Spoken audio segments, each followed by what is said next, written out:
seluruh kehidupanku, sampai ku melihat mujizat nyata dalam hidupku.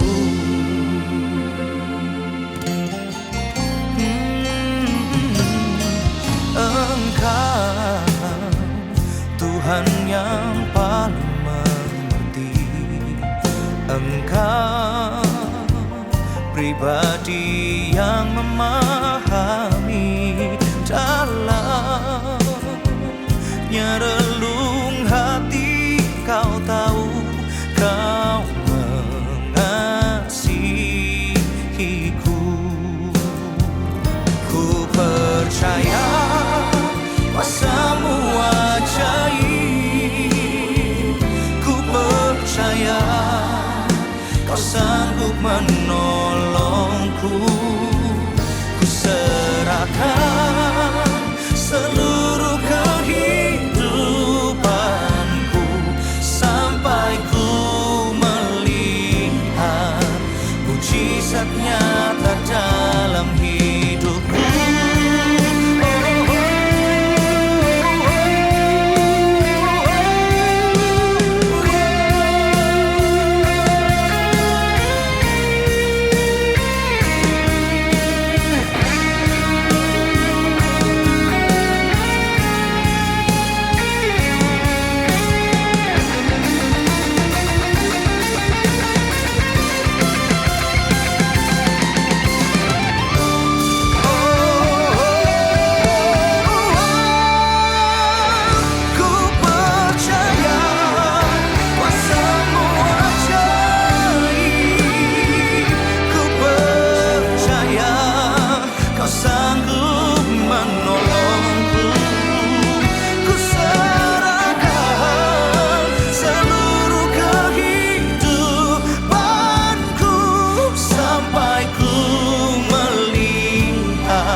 Mujizat nyata dalam hidupku.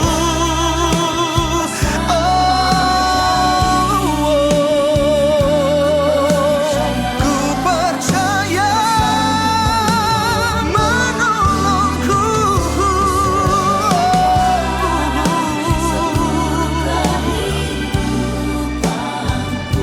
sampai ku melihat mujizat nyata dalam hidupku,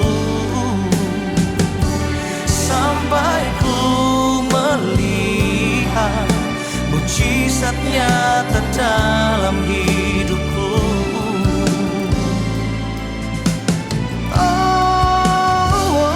Sampai ku melihat mujizat nyata dalam hidupku.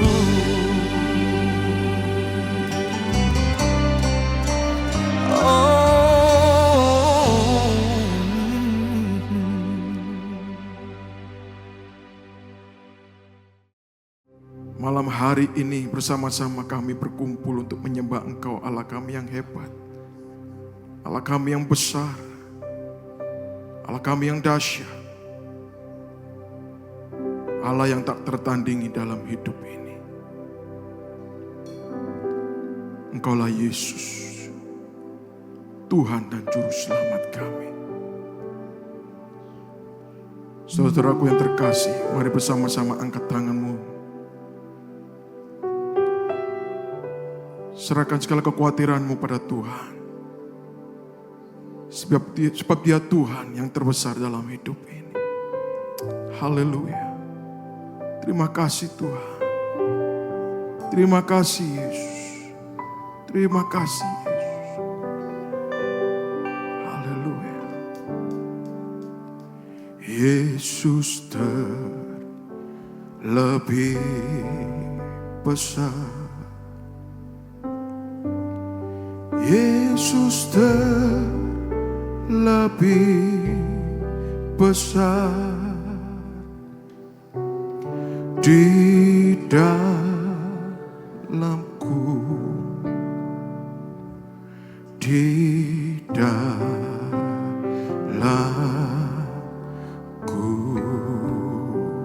Katakan Yesus terlebih terlebih besar. Yesus terlebih besar. Dia yang terbesar. Yesus terlebih besar di dalamku selama-lamanya. Katakan Yesus, Yesus terlebih besar. Angkat suaramu lebih keras lagi, katakan Yesus terlebih besar dalam hidup ini. Katakan Kau terlebih besar Tuhan dari setiap masalah dalam hidup kami. Engkau Tuhan yang terbesar, Engkau Tuhan yang terhebat. Haleluya, haleluya, haleluya. Oh, Yesus terlebih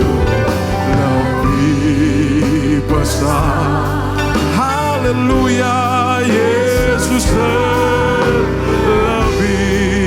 besar di dalamku, di dalamku,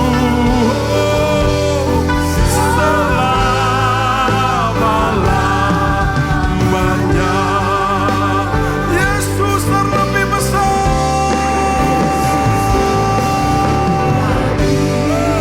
Haleluya, Yesus terlebih besar di dalamku, di dalamku. Oh, Yesus terlebih besar.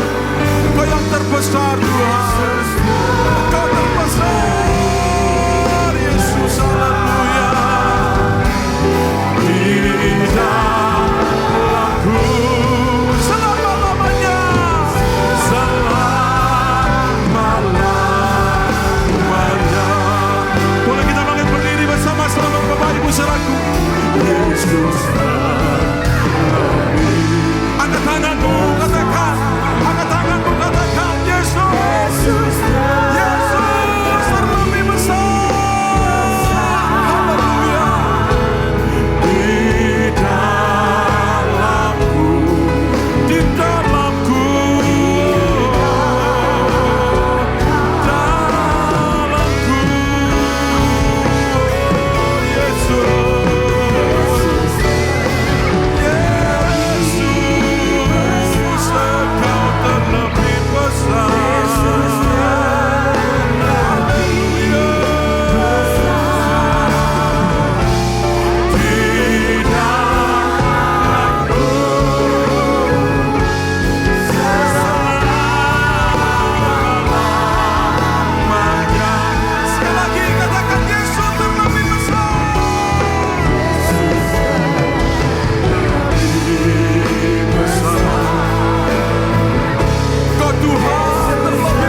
Semoga Engkau kekal selama-lamanya Tuhan. Haleluya. Dimanapun kami berada Tuhan, apapun yang kami hadapi hari ini, kami tenang. Karena kami punya Allah yang besar Tuhan. Amin. Engkau Allah yang lebih besar dari segala permasalahan yang kami hadapi hari ini. Kami tidak akan khawatir lagi. Terima kasih Tuhan, dan beberapa menit ke depan kami akan diberkati oleh firman Tuhan yang akan membuat iman kami, pengharapan kami akan semakin membaik lagi ke depan Tuhan. Terima kasih, berkati kami Tuhan, buka hati dan pikiran kami. Di dalam nama Tuhan Yesus Kristus, haleluya, amin. Shalom Bapak Ibu, dipersilahkan untuk duduk.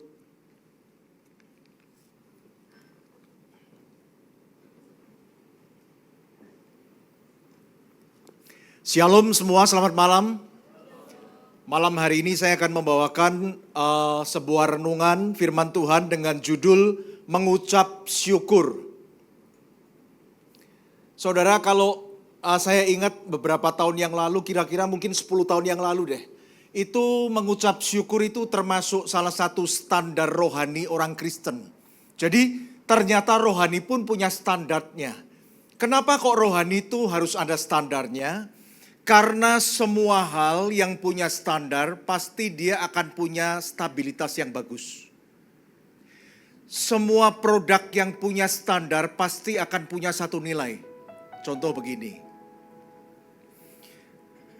Kita tidak akan pernah mengalami bahwa misalnya ya McDonald atau Kentucky Fried Chicken itu berubah-ubah. Hari ini enak, besok gak enak. Atau mungkin kita ngomong begini, kemarin gua makan KFC di Solo kok gak enak sih.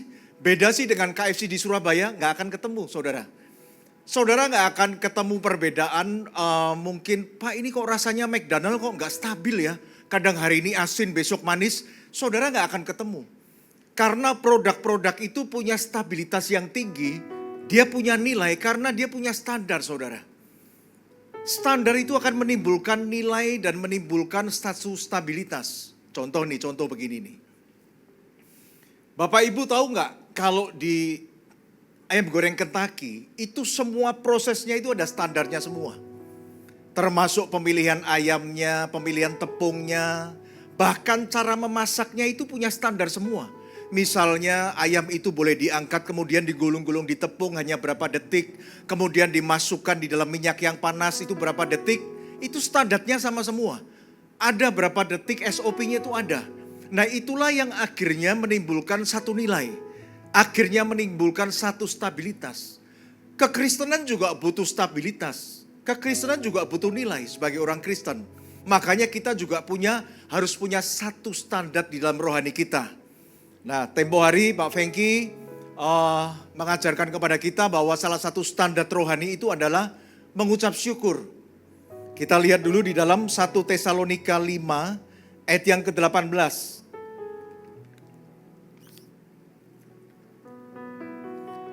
Mengucap syukurlah dalam segala hal. Ini standarnya. Dalam segala hal kita harus mengucap syukur. Baik itu baik atau itu hal tidak baik, kita harus mengucap syukur. Sebab itulah yang dikehendaki Allah di dalam Kristus Yesus bagi kamu. Tuhan mau kita untuk melakukan itu.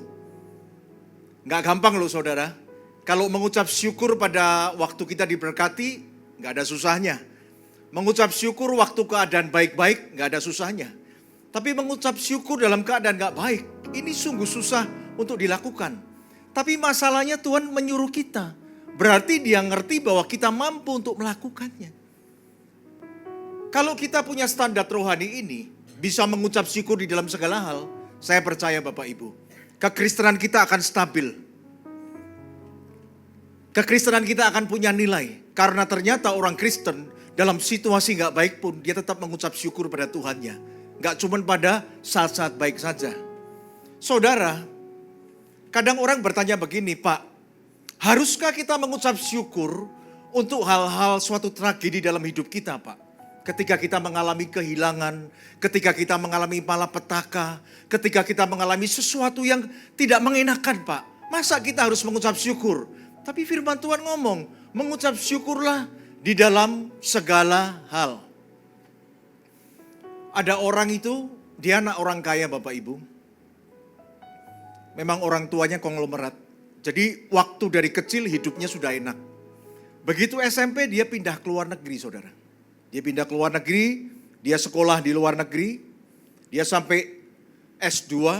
Waktu pulang ke Indonesia, karena bapaknya kaya, dia sudah disediakan perusahaan.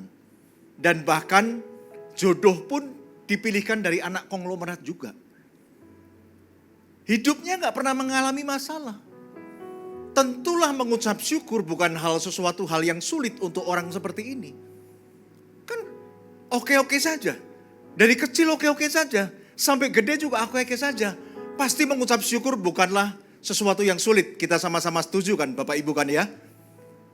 Tapi coba perhatikan kisah yang lain ini saudara. Ada seorang ibu. Ibu ini menikah. Pada waktu menikah mereka sangat miskin sekali. Dan mereka memulai usaha mereka home industry roti, Bapak Ibu. Jual roti gitu di pinggir jalan, ya pokoknya di pinggir jalan gitu, kecil-kecilan begitu. Akhirnya usahanya semakin naik, jadi kaya. Tapi waktu mulai kaya itu suaminya mulai genit. Akhirnya suaminya sering meninggalkan istrinya karena sudah banyak uang, banyak perempuan lain. Wah ini tentu jadi problem buat ibu ini. Ibu ini punya anak 3. Anak yang pertama itu sudah menikah dan diselingkuhi sama suaminya, saudara. Ditinggal kabur sama suaminya. Ini anak pertama dari ibu ini wanita. Anak yang kedua wanita tidak kuat melihat keadaan keluarganya yang begitu. Bapaknya sudah begitu, kakaknya diselingkuhin. Dan akhirnya dia tergantung pada narkoba. Akhirnya masuk rehab, keluar rehab. Masuk rehab, keluar rehab. Seperti itu terus. Bukan berhenti di situ. Anaknya yang ketiga yang perempuan. Itu kena kanker saudara. Sampai dirawat belum sembuh kena kanker stadium 4. Saya mau tanya kepada Bapak Ibu malam hari ini. Haruskah ibu ini mengucap syukur? Nah ini. Kalau anak muda tadi gak ada sulitnya loh mengucap syukur loh. Dia alami semua yang baik dalam hidupnya. Tapi ibu ini bagaimana? Haruskah dia mengucap syukur? Suaminya begitu, anaknya tiga-tiganya begitu. Tapi jawabannya harus Bapak Ibu. Firman Tuhan ngomong mengucap syukurlah di dalam segala hal. Berarti bisa. Hari ini kita akan melihat jawabannya. Bahwa ternyata tidak ada hal apapun yang terlalu berat untuk kita bisa mengucap syukur. Ternyata mengucap syukur dalam segala hal itu bisa Bapak Ibu. Tapi ada tipsnya, ada rahasianya. Harus ngerti kuncinya dulu. Baru kita bisa mengucap syukur dalam segala hal. Nah ini yang saya mau sharing kepada Bapak Ibu pada malam hari ini. Tipsnya, rahasianya untuk kita bisa mengucap syukur dalam segala hal ada 2. Cuman 2 aja. Perhatikan, yang satu. Tips pertama untuk kita bisa mengucap syukur dalam segala hal. Jangan pernah mengucap syukur pada peristiwa tertentu. Itu tips yang pertama. Tips yang kedua, fokus pada apa yang tersisa. Kalau kita lakukan kedua hal ini, saya percaya kita mampu mengucap syukur dalam segala hal. Bapak Ibu, untuk kedua tips ini nanti saya akan ambil satu contoh dari kehidupan satu tokoh Alkitab. Yang kalau kita lihat hidupnya, seharusnya orang ini gak bisa mengucap syukur. Tapi ternyata dia bukan hanya mengucap syukur, tapi dia bisa memuji Tuhan. Saudara, ini luar biasa sekali. Orang itu adalah Ayub. Orang itu adalah Ayub. Nah kita lihat tips yang pertama ya Bapak Ibu ya. Untuk kita bisa mengucap syukur dalam segala hal, tips yang pertama. Saya akan ulangin terus supaya nyantol. Supaya Bapak Ibu dapat. Tips yang pertama, jangan pernah mengucap syukur pada peristiwa tertentu. Bersyukur itu sebaiknya tidak dilakukan pada peristiwa tertentu. Nah kebetulan itu penyakit kita. Kita suka mengucap syukur pada peristiwa tertentu. Kalau lagi diberkati, puji Tuhan. Haleluya, betul gak? Ngadain syukuran. Lagi diberkati, lagi dapat berkat. Semua lagi baik-baik. Kita mengucap syukur. Nanti kalau lagi gak baik, kalau kita lagi rugi, kita gak bisa mengucap syukur. Anak-anak lagi nurut sama orang tua, wah orang tuanya mengucap syukur. Nanti kalau anak-anaknya sudah mulai membantah, Nggak bisa ngucap syukur. Amin saudara? Amin gak ini? Ibu-ibu kalau uang belanja telat, bisa gak mengucap syukur? Sulit Pak. Tapi kalau uang belanja datangnya gak telat, ucap syukur kita. Betul gak saudara?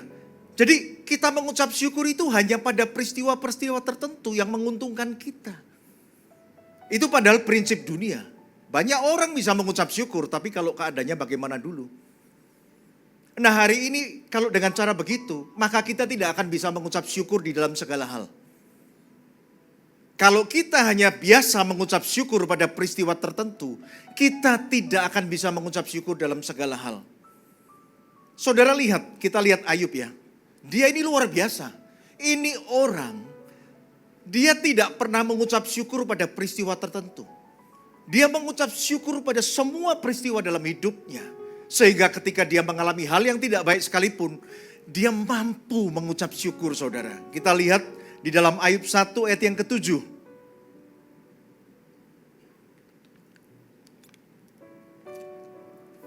Suatu hari iblis berjalan-jalan ke surga dan bertemu dengan Tuhan. Tuhan tanya, kamu dari mana? Oh dari bumi, iblis ngomong begitu. Nah Tuhan pamer sama iblis tentang Ayub. Kamu ketemu gak Ayub? Hambaku yang setia, jujur, saleh dan takut akan Tuhan. Dipamerin begitu, maka bertanyalah Tuhan kepada iblis, dari mana engkau? Lalu jawab iblis kepada Tuhan, dari perjalanan mengelilingi dan menjelajah bumi. Next.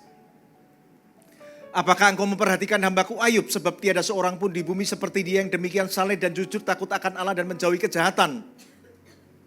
Next. Iblis itu dari dulu ngerti bahwa manusia itu bisa mengucap syukur, bisa setia sama Tuhan, bisa taat sama Tuhan kalau diberkati. Kalau keadaannya baik. Makanya begitu Tuhan pamer kepada iblis tentang Ayub. Apakah kamu ketemu hambaku Ayub yang saleh, jujur, takut akan Allah? Iblis langsung ngomong begini. Lalu jawab iblis kepada Tuhan, apakah dengan tidak mendapat apa-apa Ayub takut akan Allah? Next. 10. Bukankah engkau yang membuat pagar sekeliling dia dan rumahnya serta segala yang dimilikinya?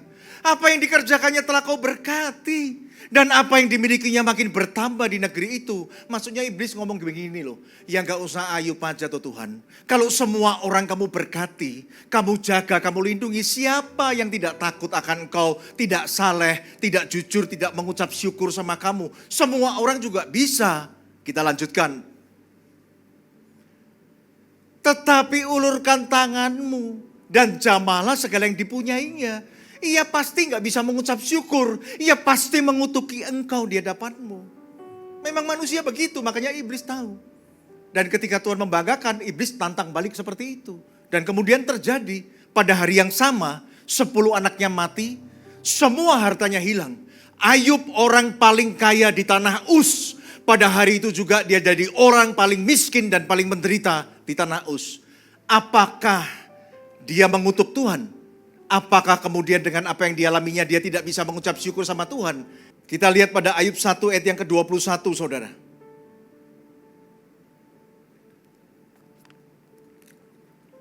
Katanya, dengan telanjang aku keluar dari kandungan ibuku. Dengan telanjang juga aku akan kembali ke dalamnya. Tuhan yang memberi, Tuhan yang mengambil. Terpujilah nama Tuhan. Bapak Ibu, ini suara manusia yang paling merdu yang pernah didengar oleh surga. Suara dari orang yang mengalami penderitaan paling besar di dalam hidupnya. Tapi bukan hanya mampu mengucap syukur. Dari mulutnya mampu keluar pujian kepada Tuhan. Di atas semua penderitaan yang dilaluinya. Loh karena dia memang tidak pernah mengucap syukur pada peristiwa tertentu. Dia mengerti semua peristiwa dalam hidupnya itu ada Tuhan. Sehingga yang tidak baik pun dia mengucap syukur. Makanya ketika dia mengalami hal seperti ini, dia bisa mengucap syukur dalam segala hal. Beda dengan istrinya loh Bapak Ibu. Beda dengan istrinya Ayub. Satu rumah mengalami hal yang sama. Sama-sama kehilangan 10 anak. Sama-sama kehilangan seluruh harta bendanya. Kita lihat apa yang keluar dari mulut istrinya Ayub. Kita lihat di dalam Ayub 2 ayat yang ke-9. Maka berkatalah istrinya kepadanya, Masih bertekunkah engkau dalam kesalehanmu? Kutukilah Allahmu dan matilah. Dia biasa mengucap syukur pada peristiwa tertentu. Istrinya biasa kalau lagi diberkati baru puji Tuhan. Kalau lagi semua baik, Tuhan itu baik. Tapi kalau lagi gak baik, dia diem, gak bisa mengucap syukur. Makanya dia tidak mampu mengucap syukur dalam segala hal, saudara. Orang yang biasa mengucap syukur pada peristiwa tertentu, dia tidak akan bisa mengucap syukur dalam segala hal, termasuk hal terburuk dalam hidupnya. Berapa banyak termasuk kita hari ini, rohani kita seperti istri Ayub ini, nggak punya standar rohani. Hidupnya dilihat orang naik turun aja kayak jet coaster Bapak Ibu. Kalau lagi baik naik, mengucap syukur, senang, mukanya bagus. Tapi kalau lagi gak baik, mukanya ditekuk, di sana kesana kemari komplain, berkeluh kesah saudara. Ini gak bagus saudara. Ini orang lihat gak akan bagus Bapak Ibu. Orang Kristen itu harus mampu mengucap syukur pada semua peristiwa dalam hidupnya. Orang Kristen itu harus memahami begini loh saudara. Bahwa apa yang terjadi dalam hidup kita itu satu rangkaian peristiwa. Yang kita gak boleh pisah-pisah. Pada bagian ini kita mengucap syukur, pada bagian ini kita ngamuk sama Tuhan.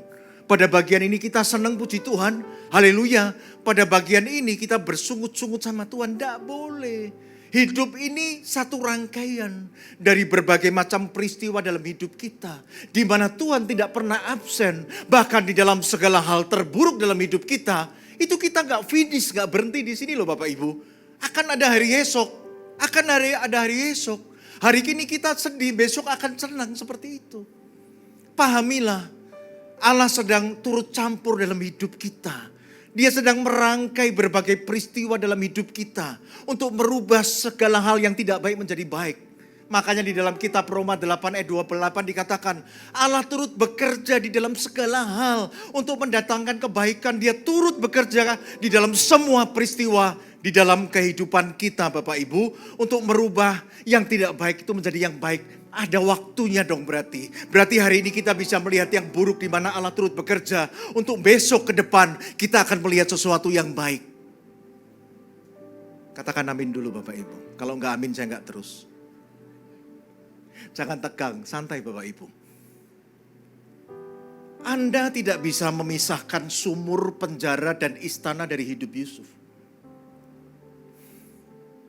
Itu satu rangkaian peristiwa yang nyambung semua di mana Allah turut bekerja. Anda tidak bisa menyimpulkan kemudian memisahkan, oh yang gak baik bukan dari Tuhan, yang baik dari Tuhan. Tidak bisa. Kemudian yang gak baik kita gak ngucap syukur, yang baik kita ngucap syukur. Gak bisa.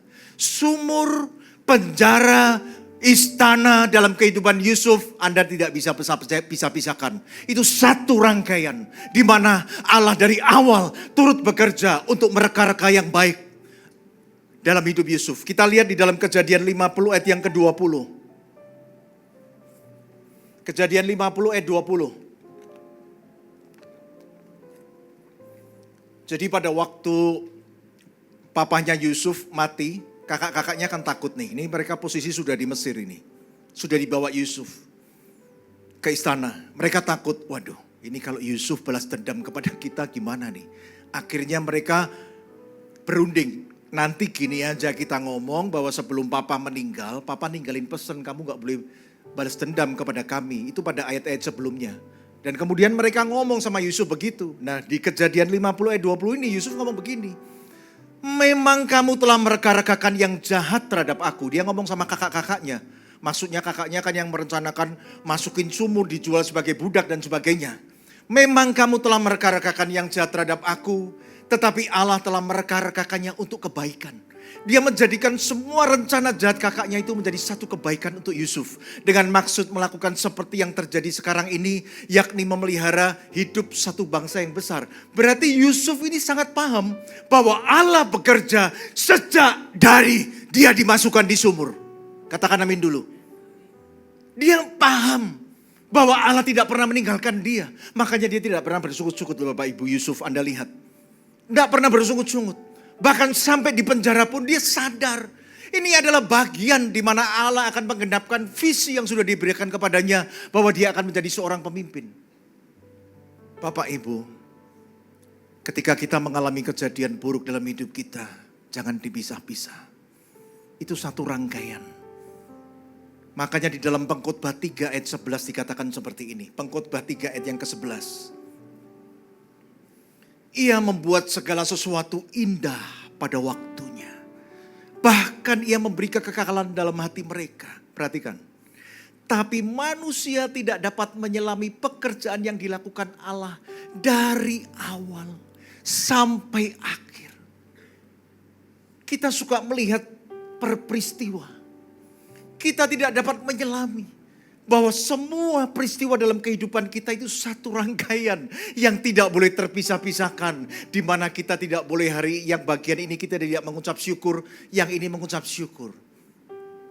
Ayub ngerti, Yusuf ngerti. Makanya mereka adalah orang yang mengucap syukur pada semua peristiwa, bukan pada peristiwa tertentu. Sehingga ketika mengalami kejadian-kejadian sulit dalam hidup mereka, mereka bahkan bukan hanya mengucap syukur, tapi mampu untuk memuji Tuhan. Berikan tepuk tangan dulu buat Tuhan kita yang luar biasa. Tidak mampu mengucap syukur dalam segala hal itu membuktikan kekerdilan rohani kita. Bahwa kita tidak bisa memahami Allah turut campur tangan dalam hidup kita, Bapak Ibu. Bersungut-sungut adalah wujud kita tidak bisa menyelami pekerjaan Allah dari awal sampai akhir. Kasih waktu dong sama Tuhan. Dia sedang merajut yang bagus dalam hidupmu. Dia sedang menjadikan bagian-bagian yang terpisah, yang tidak baik, yang buruk itu dia akan rangkai. Sampai suatu hari semua itu indah tepat pada waktunya Tuhan. Tips yang pertama, untuk kita bisa mengucap syukur dalam segala hal. Ingat tips yang pertama ini. Jangan pernah mengucap syukur pada peristiwa tertentu. Mengucap syukurlah pada semua peristiwa. Maka kita akan mampu mengucap syukur di dalam segala hal. Yang kedua, tips yang kedua nih Bapak Ibu. Untuk kita bisa mengucap syukur dalam segala hal. Fokus pada apa yang tersisa.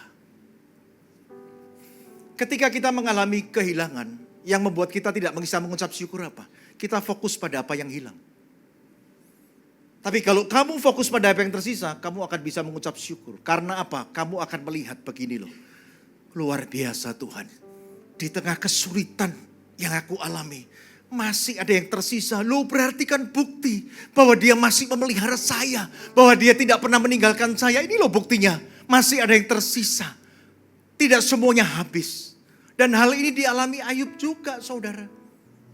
2 kali iblis minta izin sama Tuhan untuk menghabisi Ayub. 2 kali juga Tuhan kasih izin.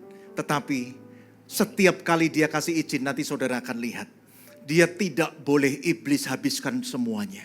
Harus ada yang disisakan. Supaya Ayub bisa melihat Tuhan masih campur tangan dalam hidupnya. Dan dia bisa mengucap syukur sama Tuhan. Kita lihat ya. Ayub 1 ayat yang ke-11 dulu sampai ayat 12. Ayat 11 kan tadi sudah dibaca, kita ulang lagi.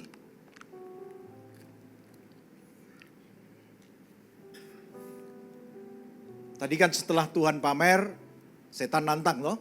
Tetapi ulurkanlah tanganmu dan jamalah segala yang dipunyainya, ia pasti mengutuki engkau di hadapanmu. Kita lihat ayat 12. Tuhan kasih izin. Maka firman Tuhan kepada iblis, nah segala yang dipunyainya ada di dalam kuasamu. Hanya janganlah engkau mengulurkan tanganmu terhadap dirinya. Harus kamu sisakan dong. Gak boleh kamu habisin semuanya. Harus disisakan. Kemudian pergilah iblis dari hadapan Tuhan. Tapi ternyata dengan anaknya dihabisin, uangnya dihabisin. Ternyata Ayub tetap tidak mengutuk Tuhan. Dia bahkan bukan mengucap syukur tapi memuji Tuhan. Makanya iblis minta izin yang kedua untuk menghabisi Ayub.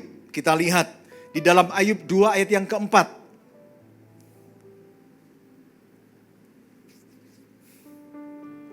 Setan pikir begini, oh karena yang dihabisin anaknya dan duitnya, ya mungkin masih kuat dia.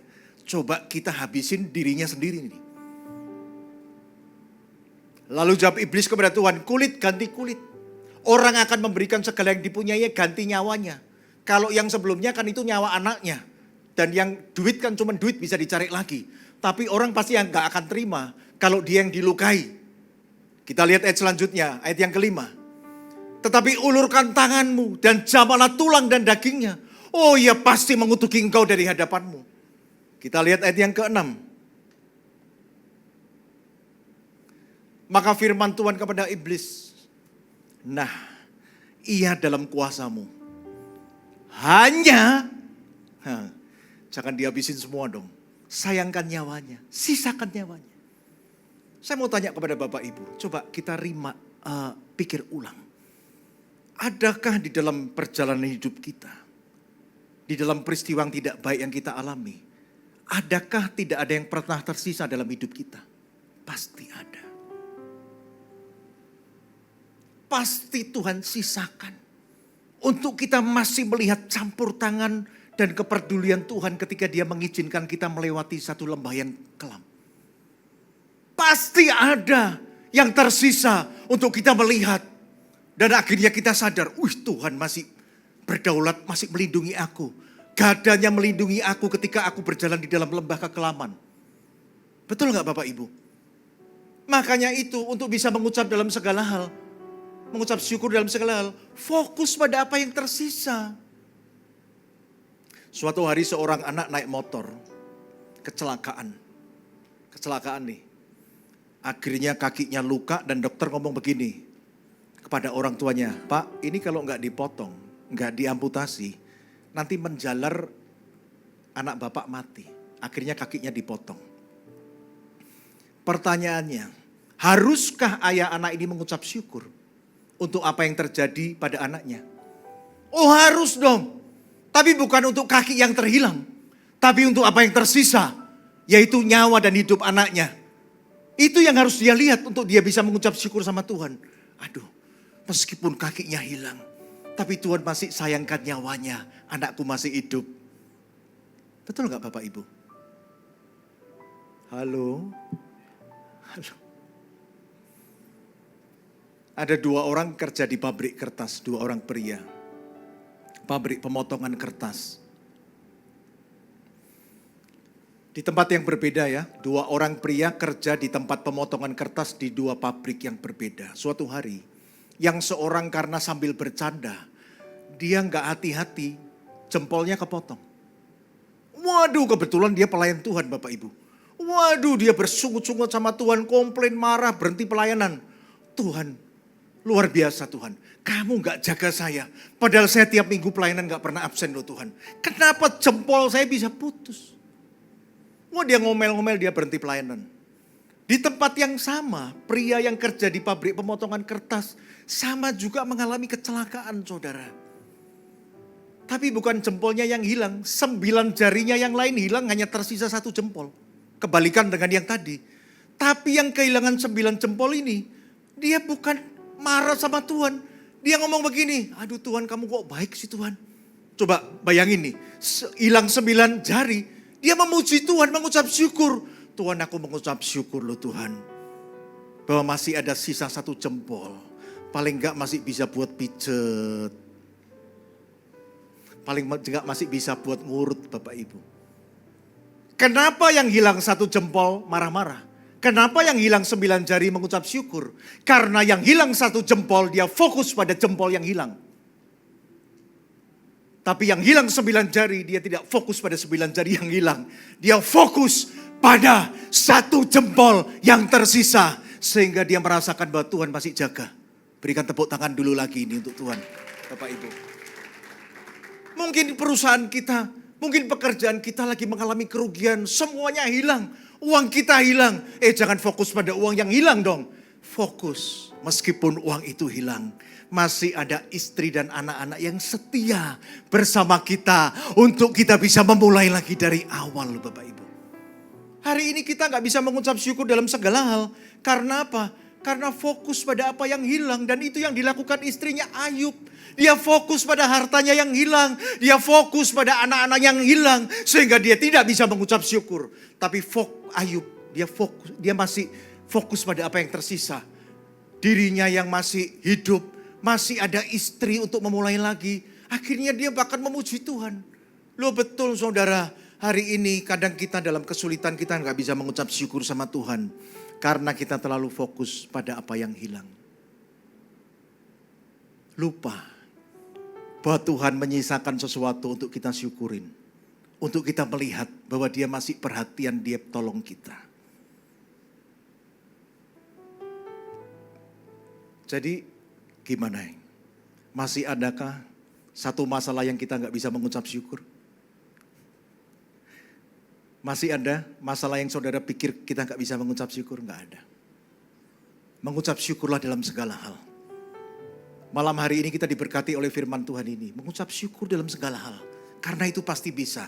Asal kita tahu rahasianya. 2 itu tadi. 1. Jangan pernah mengucap syukur pada peristiwa tertentu. Belajar mengucap syukur pada seluruh peristiwa dalam hidupmu. Karena itu gak bisa dipisah-pisah. Itu satu rangkaian. Allah turut bekerja. Selami pekerjaan Allah dari awal sampai akhir. Bahwa dia turut bekerja untuk merubah hal-hal yang buruk menjadi baik. Seperti yang dilakukan pada Yusuf. Sama. Dia turut bekerja di dalam hidup kita dari kita kecil sampai nanti. Karena itu kalau mau lihat penyertaan Tuhan jangan sepotong-potong. Jangan berusaha memisahkan sumur penjara dan istana dalam hidup Yusuf. Jangan berusaha memisahkan peristiwa sedih dan peristiwa senang dalam hidup kita. Itu satu rangkaian peristiwa. Yang dimana kita harus mengucap syukur pada semua peristiwa itu. Kalau kita bisa mengucap syukur pada semua peristiwa, saya percaya Bapak Ibu. Sesulit apapun kita, sebesar apapun masalahnya, kita akan bisa mengucap syukur dalam segala hal. Tips yang kedua, fokus pada apa yang tersisa. Kamu lihat aja, Tuhan tidak izinkan semuanya dihabiskan dari kita. Seperti dia lakukan pada Ayub. Pasti akan ada yang tersisa untuk kita bisa fokus dan kita disadarkan bahwa meskipun Tuhan izinkan kesulitan ini, tapi Tuhan masih sisakan banyak hal untuk kita melihat bahwa dia tidak pernah meninggalkan kita. Firman Tuhan ini memberkati kita semua Bapak Ibu. Dan ayolah, tidak ada hal yang terburuk pun di mana kita nggak bisa mengucap syukur. Bisa. Karena meskipun hari ini buruk, mengucap syukurlah. Karena ke depan akan berganti dengan baik. Katakan amin dulu nih. Hujan nggak selamanya hujan, akan terbit mentari setelah hujan itu. Malam tidak akan ada malam seterusnya, akan terbit pagi hari. Masalah pun kata Pak Fengki ada kadaluarsanya, tidak bisa masalah terus. Berikut ini saya ada 2 ilustrasi, cuman ini ilustrasi dunia loh, bukan ilustrasi rohani. Mungkin saudara tanya, loh Pak, ini kan gereja, kasih ilustrasi rohani dong. Enggak, ini ilustrasi dunia tentang mengucap syukur. Maksudnya begini loh, orang dunia yang gak kenal Tuhan, itu bisa mengucap syukur di dalam peristiwa buruk. Karena mereka mengerti, gak akan selamanya buruk, akan ada yang baik. Apalagi kita orang Kristen loh, apa gak malu Bapak Ibu? Kita yang punya Tuhan yang lebih besar, yang dia turut campur dalam hidup kita. Masa kita gak bisa mengucap syukur dalam hal buruk? Segala hal, saya ada 2 ilustrasi yang akan menutup firman Tuhan pada malam hari ini. Di sebuah desa ada seorang ibu hidup dengan seorang anaknya. Mereka punya 1 kuda saudara. Cuman itu yang satu-satunya mereka punya hewan peliharaannya. Suatu hari kuda itu kabur saudara. Maka orang-orang di desanya itu ngomong, waduh kamu sial ya. Wah kamu ketemu musibah ini, hal buruk ini. Kuda kamu satu-satunya kabur. Dan mereka mungkin lanjutannya ngomong gak enak lah. Mungkin kamu ada salah sama orang, kamu ada dosa di masa lalu. Pokoknya kamu hari ini sial deh. Ibu itu dan anak itu ngomong begini, sudahlah, mengucap syukur sajalah. Hah? Mengucap syukur? Kehilangan kuda mengucap syukur? Tetangganya tanya, iya mengucap syukur. Oke. Peristiwa itu berlalu Bapak Ibu. Beberapa hari kemudian, kuda yang hilang itu rupanya kembali lagi dengan membawa seekor kuda betina. Waduh, tetangganya mulai ngomong begini, benar juga kita salah tuh kemarin. Benar juga ibu ini, rupanya itu mesti mengucap syukur. Meskipun yang buruk terjadi, itu gak selamanya buruk, bisa yang baik yang datang lagi. Akhirnya kan dapat kuda betina itu. Nah kuda betina ini kan masih liar Bapak Ibu. Sama anaknya dilatih toh supaya jinak toh. Nah pada waktu dilatih itu namanya kuda liar. Akhirnya mata anaknya disepak sampai satu mata anaknya buta. Nah tetangga desanya ribut lagi ngomong begini. Nah tuh kan bener kan kita ngomong kan. Apanya mengucap syukur. Meskipun kelihatannya baik dapat 1 kuda tuh mata anak kamu buta tuh. Ibu itu cuma ngomong begini. Sudahlah mengucap syukur sajalah. Apa sih mengucap syukur? Enggak lah kali ini kita yang bener deh, kamu sial. Enggak patut mengucap syukur dalam hal seperti ini. Itu mata anak kamu buta loh, apanya yang disyukurin? Sudah, masa itu berlalu Bapak Ibu. Beberapa bulan kemudian di kerajaan itu ada wajib militer, saudara. Jadi negara itu dalam keadaan perang. Makanya dipilih semua anak muda yang sehat, tidak ada yang cacat, saudara. Dipilih semua untuk perang. Dan hanya anak ibu itu yang gak boleh ikut perang karena matanya buta, cacat. Kemudian semua anak muda di desa itu semua ikut perang. Dan akhirnya beberapa bulan kemudian datanglah berita bahwa tidak ada satupun yang selamat. Dan kemudian satu orang desa itu kembali lagi ngomong, bener loh, dia mengucap syukur. Bapak Ibu tangkap satu hal. Di dalam setiap peristiwa buruk, itu orang dunia aja bisa mengucap syukur karena dia mengerti bahwa tidak akan selamanya buruk. Bahkan di dalam peristiwa-peristiwa buruk itu kadang ada sesuatu baik yang baik terjadi. Ada amin gak ini? Pak Henry pasti ingat, kira-kira 10 tahun yang lalu, semua teman-teman Pak Daeng juga ingat. Pak Fengki punya keponakan di Belanda. Nah suatu hari kira-kira 10 tahun yang lalu Bapak Ibu, keponakannya itu sudah merencanakan dari Belanda ke Indonesia. Tentunya mungkin dia ada banyak acara lah, saya ngerti pasti. Mungkin mau ketemu dengan temannya, urusan kerjaan. Jadi sudah dipersiapkan, tempat penginapan sudah dibook semua. Tiket sudah dibeli dari jauh-jauh hari. Saudara tahu nggak? Pada hari H penerbangan, tiket itu kepake orang lain. Jadi keponakannya Pak Fengki ini nggak bisa terbang, saudara. Coba bayangin, saya kadang mikir itu kalau di Indonesia bisa aja itu terjadi. Tapi di luar negeri dengan sistem yang canggih, yang rapi, masih bisa terjadi seperti itu. Saudara bayangin hotel sudah dipesan, acara sudah dibikin semua. Semua sudah ada schedule-nya, rundown-nya sudah ada semua. Tahu-tahu cuma dikasih tahu nggak bisa terbang. Dan mesti diundur beberapa hari. Kalau saudara yang jadi ponakannya Pak Fengki gimana? Sama kita, aduh kok bisa begini. Kita akan marah-marah gak karuan saudara. Saya percaya ponakannya Pak Fengki juga begitu. Sampai pada kemudian hari penerbangan itu, sorenya masuk koran bahwa pesawat yang terbang dari Belanda ke Indonesia, yang harusnya ditumpangin oleh keponakannya Pak Fengki itu, kecelakaan satu pesawat mati semua.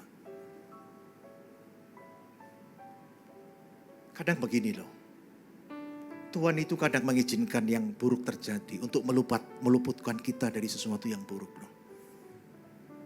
Makanya mengucap syukurlah dalam segala hal Bapak Ibu. Itu betul sekali, itu akhirnya anaknya Pak Fengki datang ke Indonesia, terlambat tapi dia kesaksian di mana-mana. Bahwa seperti itu.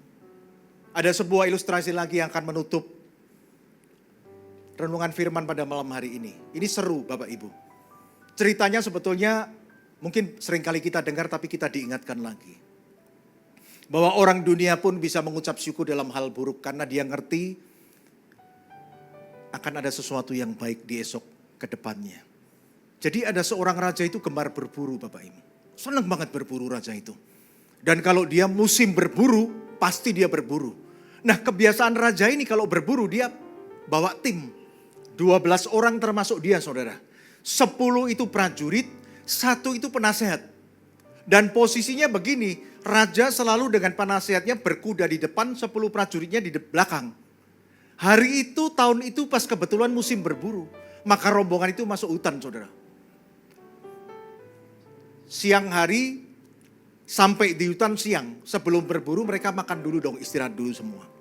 Turun dari kuda makan-makan dulu. Setelah makan mereka mulai mengasah alat perburuan mereka. Panahnya ditajemin, pedangnya ditajemin, tombaknya ditajemin semua. Saudara, rupanya raja ini ceroboh. Dia sambil ngobrol dengan penasehatnya, akhirnya gak sengaja jempolnya keputus saudara. Pas, waduh musibah nih. Gak jadi berburu dong, pulang. Pulang saudara. Pulang sambil ngomel-ngomel rajanya. Tetap tuh, dia penasehat 10 prajuritnya di belakang. Dia ngomel terus. Penasihatnya ngomong begini, Baginda gak boleh ngomel. Baginda mesti bersyukur. Loh, bersyukur? Nah, ini namanya orang jempolnya hilang disuruh bersyukur Bapak Ibu. Raja lagi. Yang pikir, bersyukur kenapa? Kan Baginda cuma hilang jempol. Tapi yang lain gak apa-apa. Waduh kurang ajar bener nih. Orang ini bukan ikut bersimpati, rajanya kena jempolnya putus. Malah disuruh saya mengucap syukur. Wah kamu kurang ajar kamu. Raja ini marah Bapak Ibu. Sampai di istana penasihat ini dimasukin penjara saudara. Dan tidak dikasih tahu keluarnya kapan, nggak dikasih tahu. Masuk penjara. Saking marahnya ini penasihat kurang ajar ini. Orang kena musibah disuruh mengucap syukur. Hari itu berlalu. Hari demi hari berlalu sampai tahun depan lagi.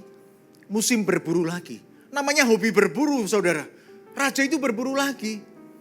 Berangkat 12 orang lagi cuman dengan penasihat yang baru saudara. Karena penasihat lamanya kan masih di penjara. Nggak bakal dikeluarin tuh kayaknya sama sang raja. Karena rajanya udah keki bener. Kurang ajar nih. Akhirnya dengan penasihat yang baru itu masuk hutan lagi. Bapak Ibu tahu nggak? Di tengah hutan itu sebelum mereka berburu. Mereka tertangkap oleh sekelompok suku primitif kanibal. Yang suka makan manusia. Tapi sebelum makan, sebelum manusia dimakan. Biasanya dipersembahkan dulu, direbus dulu jadiin sup. Buat dipersembahkan pada dewanya. 12 orang itu ketangkep saudara. Nah mereka sudah menyiapkan satu kuali yang gede banget saudara. Kentangnya udah dipotongin masukin tuh saudara. Wortelnya udah dipasangin, dipotongin masukin dalam kuali saudara. Kemudian satu persatu dari prajurit itu diperiksa. Zaman dulu tuh sama. Orang yang menyembah dewa sama dimanapun dengan menyembah Tuhan. Kalau memberikan persembahan itu yang mulus. Yang tidak boleh bercacat celah. Karena kalau yang gak mulus gak layak dipersembahkan untuk dewanya. Mulai itu diperiksa tuh. Satu persatu dari prajuritnya Bapak Ibu. Dicek nih. Jari kaki 10. Oh lengkap berarti. Jari tangan 10 lengkap. Mata 2, hidung 1, telinga 2 lengkap. Masuk kuali. Berarti layak untuk dimasak, dipersembahkan buat dewanya. Masuk tuh. Dari 1 prajurit sampai 10 prajurit masuk semua ke kuali. Kemudian penasihatnya dicek juga Bapak Ibu. Oh lengkap semua. Nggak ada cacatnya sama sekali. Masuk kuali. Jadi 11 orang itu dimasak. Nanti kalau sudah jadi sup, bau-baunya itu jadi keharuman untuk dewanya. Baru setelah itu dagingnya disantap oleh semua suku itu. Tiba giliran raja. Dicek toh. Jari kaki 10 lengkap. Tapi jari tangannya cuma 9. Jempolnya putus. Wah cacat ini. Wah nggak boleh dipersembahkan untuk tuannya. Nggak boleh. Akhirnya raja itu dilepaskan saudara. Nggak layak dong untuk dipersembahkan sama dewanya. Raja itu sambil berkuda dia mikir. Waduh. Gua hari ini kalau jempol gua utuh gua dimasak nih. Loh berarti kan bener dong kata-kata penasihat gua setahun yang lalu. Gua disuruh mengucap syukur.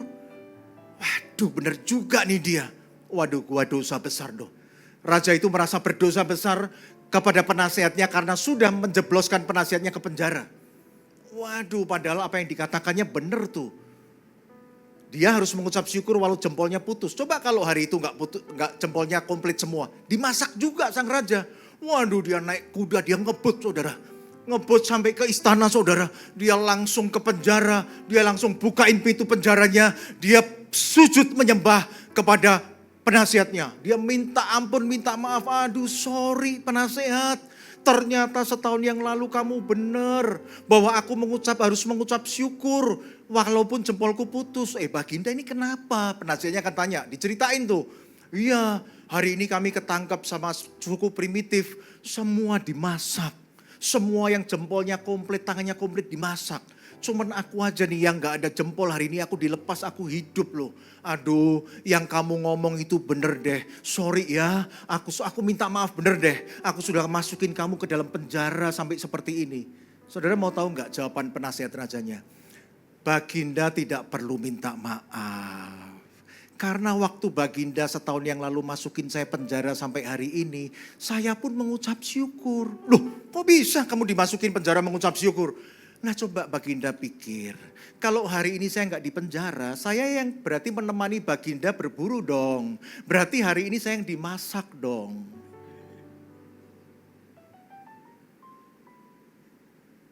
Orang dunia aja ngerti loh. Di dalam segala hal buruk pun kita patut mengucap syukur. Karena besok masih ada hari yang baik yang menanti kita. Firman ini memberkati kita semua, saya ajak Bapak Ibu untuk kita bangkit berdiri. Saya panggil WL dan pemain musik, silakan berikan tepuk tangan buat Tuhan kita yang luar biasa. Tuhan, kami mengucap syukur Tuhan, kami berterima kasih Tuhan untuk firman pada malam hari ini Tuhan. Dan kami percaya Engkau akan memberi kami kekuatan, kemampuan untuk kami mengucap syukur di dalam segala hal. Tentunya dengan dua rahasia tadi, bahwa kami tidak akan pernah mengucap syukur pada peristiwa tertentu. Dan rahasia yang kedua, kami akan fokus pada apa yang tersisa dalam hidup kami. Terima kasih Tuhan, di dalam nama Tuhan Yesus Kristus kami mengucap syukur. Haleluya, amin. Saudara tetap berdiri, kita akan lanjutkan acara pada malam hari ini. Dengan apa ku membalas cintamu, oh Yesusku, ku mau selalu bersyukur, selalu bersyukur. Kau Tuhan yang setia, yang selalu menolong. Mau selalu bersyukur, selalu bersyukur. Kau Bapa-Ku yang setia. Sama-sama katakan. Dengan apa ku membalas kasih-Mu yang ku terima darimu. Dengan apa aku membalas cintamu, oh Yesusku, ku mau selalu bersyukur, selalu bersyukur. Kau Tuhan yang setia, yang selalu menopang. Ku mau selalu bersyukur, selalu bersyukur. Kau Bapa-Ku yang sekali lagi ku mau bersyukur Tuhan. Ku mau selalu bersyukur, selalu bersyukur. Tuhan yang setia, yang selalu menopang. Ku mau selalu bersyukur, selalu bersyukur. Kau Bapa-Ku yang setia, Kau Bapa-Ku yang setia. Bapa-Ku yang setia. Haleluya. Terima kasih Tuhan. Haleluya. Katakan terima kasih Tuhan. Sembah Dia. Katakan terima kasih buat kebaikan-Mu.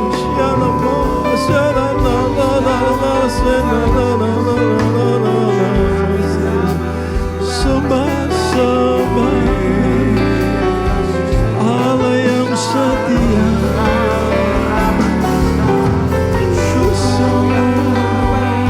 Kau ku sembah, aku sembah,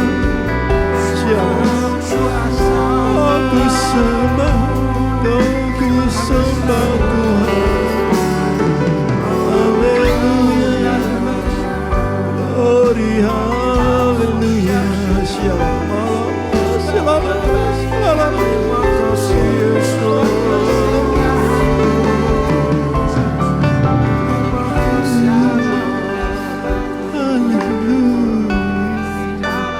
syukuri apa terjadi dalam hidupmu. Ya nama-nama saya akan terima kasih. Renungkan firman Tuhan. Syukuri apa yang terjadi dalam hidup saudara. Tidak akan ada yang tidak baik rancangan Tuhan atas hidup saudara. Pastikan engkau percaya Dia selalu baik dalam hidupmu. Ku mau bersyukur kepadamu Tuhan. Selalu bersyukur, selalu bersyukur. Yesus, terima kasih Tuhan. Ku bersyukur Tuhan. Sekali lagi terima kasih Tuhan. Terima kasih. Apapun yang terjadi, Engkau selalu baik. Apapun yang terjadi, Engkau selalu hebat dalam hidup kami. Terima kasih Tuhan. Terima kasih Yesus.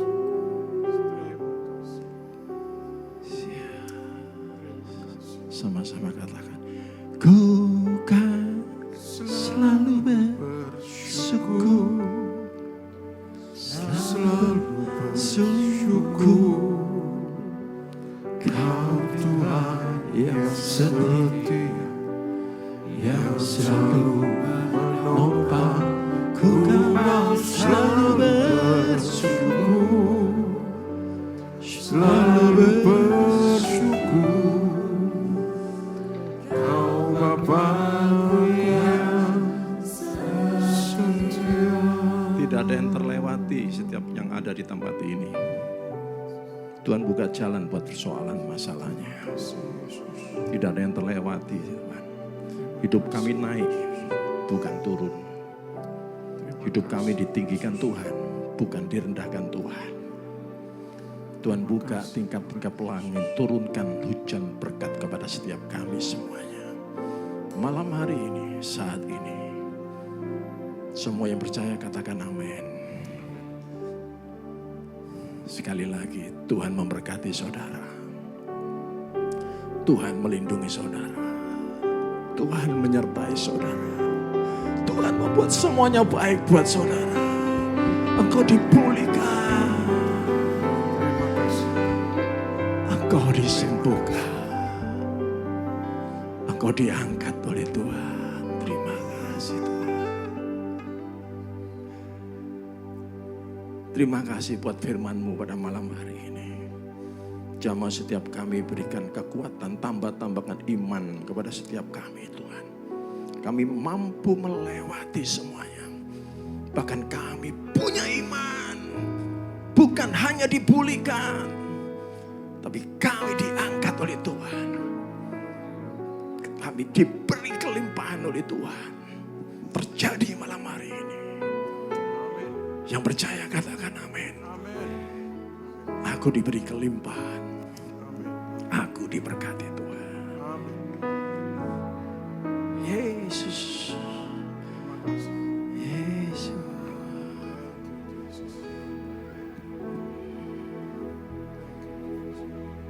Depakkan tangan di dada. Kita mau terima berkat Tuhan. Jagalah hatimu dengan segala kewaspadaan. Karena dari sanalah terpancar kehidupan. Jemaat yang dikasihi Tuhan, jadilah berkat dan terimalah berkat, rahmat, anugerah, sukacita, damai sejahtera dari Allah Bapa di surga. Di dalam Putra Tunggalnya Yesus Kristus yang telah mati bagi dosa kita. Dan bangkit pada hari yang ketiga. Sehingga kita menyembah Tuhan Allah yang hidup. Dan iman kita bukan kepada Tuhan yang mati. Dan dia naik ke surga. Menjadikan rumah bagi kita. Sehingga kita punya pengharapan yang pasti. Dan dia akan datang kembali untuk yang kedua kalinya. Menjemput gereja dan umatnya. Yang berjaga-jaga, kudus, dewasa, bijaksana. Serta menghakimi dunia. Dan di dalam persekutuannya dengan rohnya yang kudus. Yang membuat hati kita berkobar-kobar. Roh kita menyala-nyala di dalam kasih semula. Roh Kudus yang menghibur, menguatkan. Memelihara, menginsafkan. Menuntun dan memimpin kita kepada kebenaran dan kekudusan. Serta menjadi saksi Kristus mulai hari ini sampai selama-lamanya.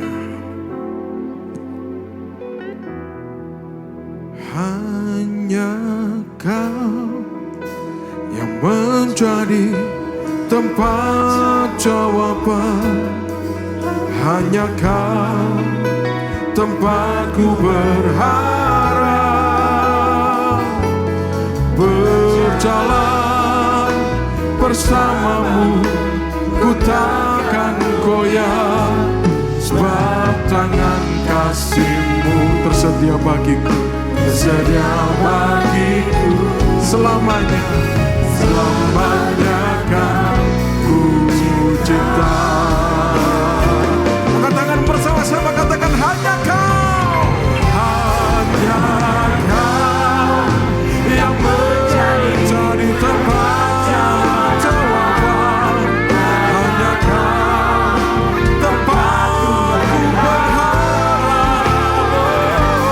berjalan bersamamu ku takkan goyah, sebab tangan kasih-Mu tersedia bagiku, selamanya Kau ku cinta, selamanya Kau ku cinta, selamanya Kau ku cinta. Ayo sorak-sorai paling meriah buat Tuhan. Haleluya. Terpujilah Engkau Tuhan, Bapa kami yang ada dalam surga. Dikuduskanlah nama-Mu, datanglah kerajaan-Mu, jadilah kehendak-Mu di bumi seperti di dalam surga. Berikanlah kami pada hari ini makanan kami yang secukupnya, dan ampunilah kami akan kesalahan kami, seperti kami juga mengampuni orang yang bersalah kepada kami. Dan jangan membawa kami ke dalam pencobaan, tetapi lepaskanlah kami daripada yang jahat. Karena Engkau-lah yang punya kerajaan dan kuasa dan kemuliaan sampai selama-lamanya. Bersama-sama katakan amin. Roh Kudus penghibur dan penolongku, ku tak takut sebab Engkau ada di dalamku. Kau ubah dukaku menjadi sukacitaku. Roh Kudus, Kau hadir di sini.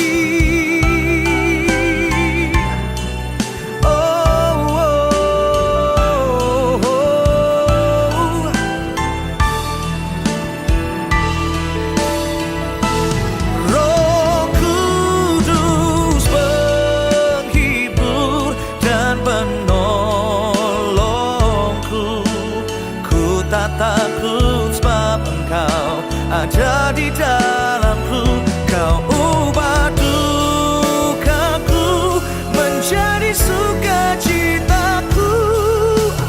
Roh Kudus, Kau hadir di sini. Roh Kudus, Kau hadir di sini.